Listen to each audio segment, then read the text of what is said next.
Assalomu alaykum, hurmatli hamkasblar. Sizlarni O'zbekiston Respublikasi Prezidentining matbuot xizmatining navbatdagi brifingda ko'rib turganimizdan juda ham xursandmiz. Avvalo, o'tgan haftada bo'lib o'tgan tadbirlar bilan sizlarni tanishtirib chiqamiz. Xabaringiz bor, 19-aprel kuni hurmatli prezidentimiz O'zbekiston Airways va O'zbekiston Airports aksiyadorlik jamiyatlari transformatsiya davridan o'tish bo'yicha loyihalar bilan tanishib chiqdilar. Transformatsiya jarayonida bu demak ikkita tashkilot oldida 3 ta vazifaga asosiy e'tibor qaratilmoqda. Birinchi navbatda bu demak xarajatlarni qisqartirish, ikkinchisi daromadlarni albatta ko'paytirish va uchinchisi yo'lovchi va yuk tashishda raqobatbardoshlikni oshirish. Hurmatli prezidentimiz taqdimotlar bilan tanishib, avvalo xalqimiz uchun avia chiptalarni narxini arzonlashtirish, chiptani sotib olishdan samolyotga chiqquncha bo'lgan barcha jarayonlarni to'liq raqamlashtirish bo'yicha aniq topshiriqlar berdilar. Yana bir yangilik, Toshkent xalqaro aeroportiga kirib borishdagi anchadan buyon yopiq yotgan estakada yo'li ham yaqin orada ochilishi kutilmoqda. Bu albatta yo'lovchilarga katta qulayliklar yaratadi. Shu bilan birga Fransiya fuqaro aviatsiyasi milliy maktabi bilan birgalikda Toshkent davlat transport universiteti tarkibida fuqaro aviatsiyasi uchuvchilarini tayyorlash maktabi ochilishi ham rejalashtirilgan. Hurmatli hamkasblar, 22-aprel kuni xizmat ko'rsatish sohasini rivojlantirish masalalariga bag'ishlangan video selektor yig'ilishi bo'lib o'tdi. Bilasizlar, butun dunyoda bu soha juda serdaromad hisoblanadi. Xususan, rivojlanayotgan davlatlarda ushbu iqtisodiyot sektorining ulushi 50% dan oshiq bo'lsa, rivojlangan davlatlarda aksariyatida 75% dan yuqori. O'zbekiston iqtisodiyotida esa ushbu sektorning ulushi hozirgi kunda 36% ni tashkil etadi va albatta intilishimiz kerak bo'lgan va foydalanilmagan imkoniyatlar juda ko'pligidan bu dalolat beradi. Shuning uchun davlatimiz rahbari bu sohaga alohida e'tibor qaratmoqdalar. Buning ahamiyati hurmatli prezidentimizning o'zlari aniq va lo'nda qilib aytdilar. Xususan xizmat ko'rsatish sohasi ham kam xarajat bilan va tez fursatlarda ish o'rinlarini tashkil etish uchun juda katta omil dedilar hurmatli prezidentimiz.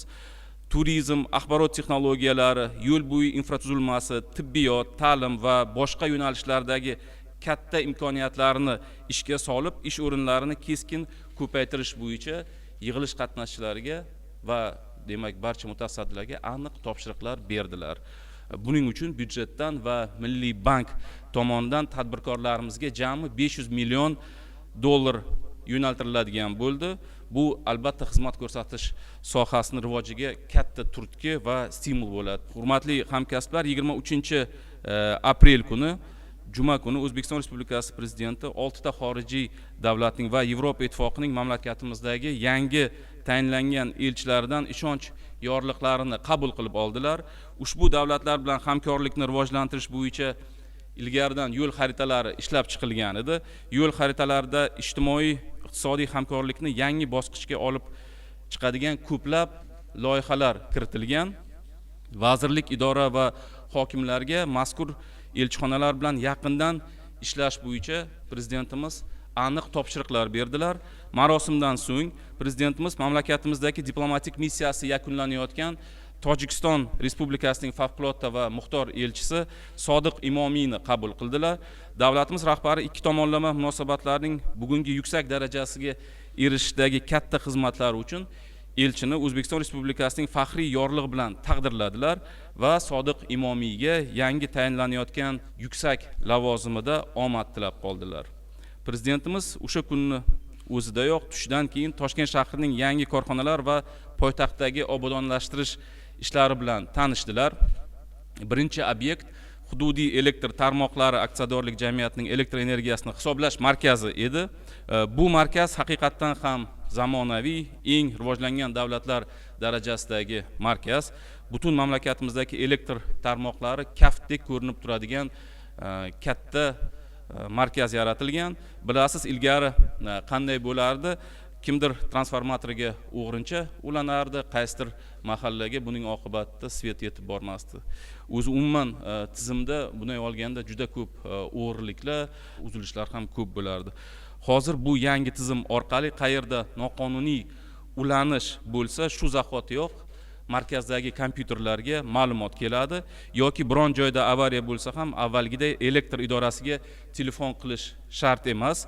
Bu yoqda mutasaddilar qayerda nosozliklar borligini kompyuter orqali onlayn rejimda kuzatib boradilar va uzilish bo'lgan joyga o'sha zahotiyoq, demak, texnik guruhni chiqarib yuboradilar.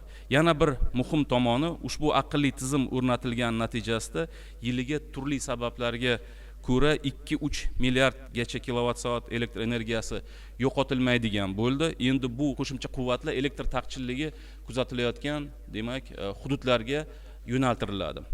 Keyingi dasturdagi demak obyekt bu texnopark edi. Bu joyni mamlakatimizda iqtisodiyotni sanoatlashtirishga qaratilgan ishlarning industrial transformatsiyasining umuman olganda yaqqol namunasi deyish mumkin.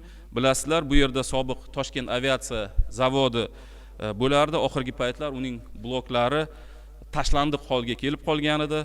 Hozir ko'rsangiz havasingiz keladigan bir yirik industrial obyektga aylantirilgan texnopark va birorta bir rivojlangan davlatlardan qolishmaydigan yangi texnologik jihatdan ham industrial jihatdan ham markazga aylantirilgan. O'tgan hafta ishga tushirilgan prezidentimiz borgan 4 ta korxonaning o'zidayoq 1000 dan ziyod yangi ishchi o'rinlari yaratilgan. Hali oldinda yana ko'plab loyihalar bor. Umuman olganda bugungi kunga qadar texnoparkda ishga tushirilgan 10 ta loyihada jami 4,5 ming kishi ish bilan ta'minlangan bo'lsa, yilning oxirigacha ishga tushadigan yana 7 ta loyiha doirasida qo'shimcha 2,5 mingga yaqin ish o'rni yaratiladi. Qo'shimcha 2026-yilga borib texnoparkda ishlayotganlar soni 10 mingdan oshishi kutilmoqda. Fursatdan foydalanib yana bir narsani aytmoqchi edim. Bizni ko'rib turgan ota-onalar, maktablar, oliy o'quv yurtlarini rahbarlariga shunday bir tavsiyamiz bo'lardiki, shu korxonalarga demak turli xil ekskursiyalar tashkil etib, yangi O'zbekistonda bo'layotgan transformatsiya jarayonlarini, xususan texnologik rivojlanish jarayonlarini o'zlari guvohlari bo'lishi mumkin. Mana shu obyektlarga borib, bizlar o'zimiz tomonimizdan kerak bo'ladigan barcha yordam va tashkiliy ishlarni tashkillashtirib berishga tayyormiz. Umuman olganda, menimcha agar yoshlarimiz ko'proq mana shunaqa obyektlarga borib tursa, texnologik nuqtai nazardan yuqori darajadagi obyektlarga, shunga yarasha ularni mana shu sohalarga, innovatsion sohalarga qiziqishlari ham oshadi deb o'ylaymiz. Davlatimiz rahbari shu kunning o'zidayoq Yashnobod tumanida avval ahvoli og'ir bo'lgan Parvoz mahallasiga ham tashrif buyurdilar. Bugun u yerda o'zlaringiz guvoh bo'lganingizdek vaziyat butunlay o'zgargan. Obod mahalla siyosatini amalga oshirish natijasida bu mahallaning qiyofasi tubdan o'zgarib, aholining osuda yashash va dam olish uchun u yerda barcha sharoitlar yaratilgan. Hamma joy juda toza va tartibli.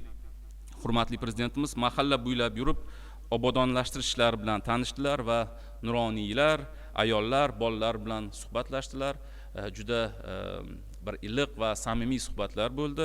Davlatimiz rahbari mutasaddilarga ushbu Parvoz mahallasi namunasida Toshkent shahridagi barcha 524 ta mahallani shunday obod qilish topshirig'ini berdilar va demak bu dastur doirasida Toshkent shahridagi har bitta mahallaga o'rtacha 2 milliard so'mdan pul ajratiladigan bo'ldi.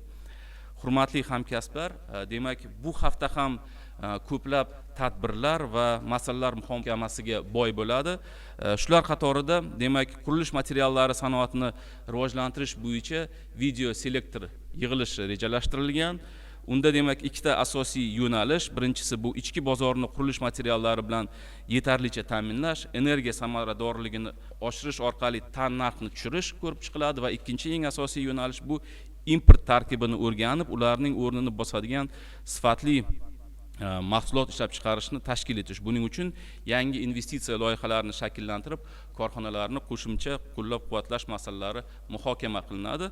Bundan tashqari hafta davomida, demak, ko'p qavatli uy-joylarga xizmat ko'rsatishni takomillashtirish, hududlarda iqtisodiyot tarmoqlarining samaradorligini oshirish va temir yo'l transporti tizimidagi transformatsiya jarayonlarini jadallashtirish yuzasidan taqdimotlar ham o'tkazilishi rejalashtirilgan. Shuningdek, bu haftada davlatimiz rahbari Xitoy raisi Si Szinpin va Turkmaniston prezidenti Gurbanguli Berdimuhamedov bilan muloqotlari ham rejalashtirilgan. Hurmatli hamkasblar, bugun sizga yetkazmoqchi bo'lgan ma'lumotlar shulardan iborat. E'tiboringiz uchun katta rahmat.